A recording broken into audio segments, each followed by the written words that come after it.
और बात करेंगे अब श्योपुर की। श्योपुर से इस वक्त की बड़ी खबर आपको बता रहे हैं। कांग्रेस विधायक सहित 17 लोगों पर एफआईआर दर्ज की गई है। आपको बता दें, गौवंश को लेकर कलेक्ट्रेट में घुसने का मामला सामने आया। कांग्रेस विधायक बाबू जंडेल पर एफआईआर के आरोप लगे हैं। कांग्रेस जिला अध्यक्ष मांगीलाल फौजी पर एफआईआर, तो किसान कांग्रेस के अध्यक्ष जसवंत मीना पर भी एफआईआर दर्ज की गई है। पूर्व नगरपालिका अध्यक्ष दौलत राम गुप्ता पर भी एफआईआर हुई है। 11 दिसंबर को दरअसल कांग्रेस ने जिस तरह से अनोखा प्रदर्शन किया था, जिला प्रशासन की आंखें खोलने के लिए, देखिए जगाने के लिए यह प्रदर्शन किया गया था। सड़कों पर आवारा घूमने के विरोध में प्रदर्शन हुआ था। कोतवाली थाना पुलिस ने मामला दर्ज किया और इसी पूरे मामले में एफआईआर दर्ज की गई है। अजय राठौर हमारे सहयोगी जुड़ चुके हैं। अजय, पूरी घटना के बारे में जानकारी दीजिएगा, किस तरह की यहाँ पर कार्रवाई हुई है?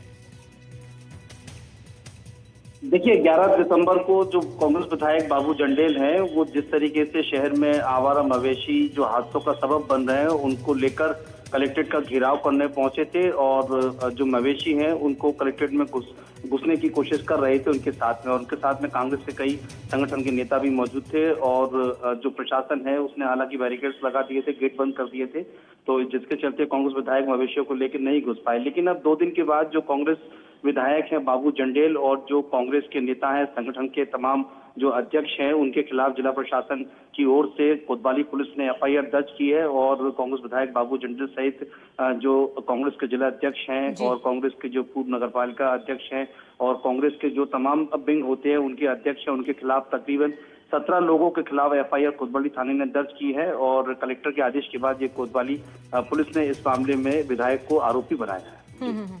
बिल्कुल, कहीं ना कहीं ये प्रदर्शन करना भारी पड़ा है, जिस तरह की तस्वीरें सामने आई है। शुक्रिया आपका जानकारी के लिए। और खबर गरियाबंद से है। सुरक्षा बलों के हाथ लगी है बड़ी सफलता। 5-5 लाख रुपए के 2 इनामी नक्सलियों का सरेंडर। एसडीके एरिया कमेटी सदस्य संतोष का भी सरेंडर, आपको बता दें। इसके साथ ही सीनापाली एरिया कमेटी की सदस्य मंजू ने भी सरेंडर कर दिया है। सरेंडर नक्सलियों में एक महिला नक्सली भी शामिल।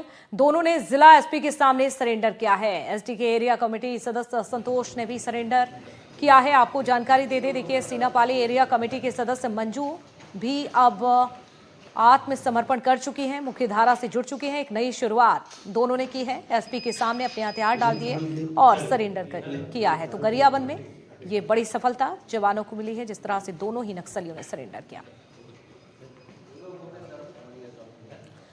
तो देखिए, गरियाबंद नक्सल मोर्चे पर गरियाबंद पुलिस की मानवीय रणनीति ने एक बार फिर से जिस तरह से आतंक पर विश्वास की जीत दर्ज की है। 2 खूंखार और 5-5 लाख रुपए के नामी नक्सलियों ने गरियाबंद उप पुलिस अधीक्षक धीरेन्द्र पटेल और जितेंद्र चंद्राकर के सामने सरेंडर कर दिया। इन दोनों ही नक्सलियों का अतीत बेहद ही हिंसक रहा और वे उन प्रमुख मुठभेड़ों में भी शामिल रहे थे जिसमें 32 नक्सली मारे गए थे। सरेंडर करने वालों की पहचान संतोष उर्फ लाल पवन और मंजू उर्फ नंदे के रूप में हुई है। संतोष पिछले 20 साल और मंजू पिछले 23 साल से नक्सलियों के जहां डीजीएन डिवीजन में सक्रिय थे।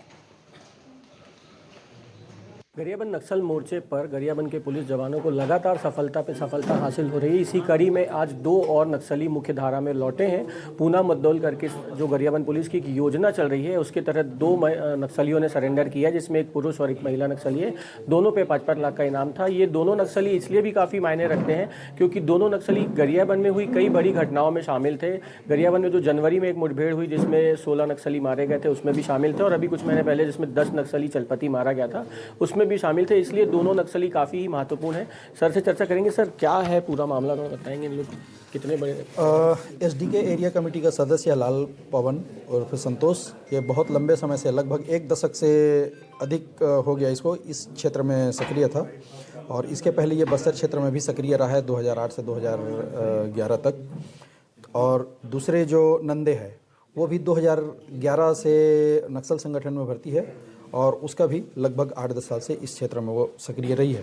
तो इतने पुराने कैडर के सरेंडर करना तो एक बहुत बड़ी सफलता है ही हमारे लिए, क्योंकि पुराने कैडर सरेंडर कर रहे हैं तो इससे ये चीज़ें स्पष्ट हो रही हैं कि जो इनकी विचारधारा है वो इनके मन में ये भावना आ चुकी है कि ये विफल हो चुकी है, जो सत्य है।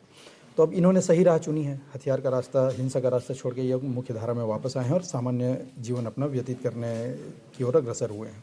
सर एक सवाल भी उठ रहा है कि जब सरेंडर कर रहे हैं, इतने कमज़ोर हो गए हैं, तो बाकी लोग सरेंडर क्यों नहीं कर रहे हैं, वो क्यों नहीं वापसी कर पा रहे हैं? एक जो मुझे समझ में आ रहा है, अभी अविश्वास की भावना अभी भी नक्सल संगठन में बरकरार है कि अगर किसी ने सरेंडर की इच्छा व्यक्त की, अभी भी पूरे जो नक्सल संगठन है उसमें पूरे देश भर में ये अंदर में तो इनके दो विचारधाराएं चल रही है, एक सरेंडर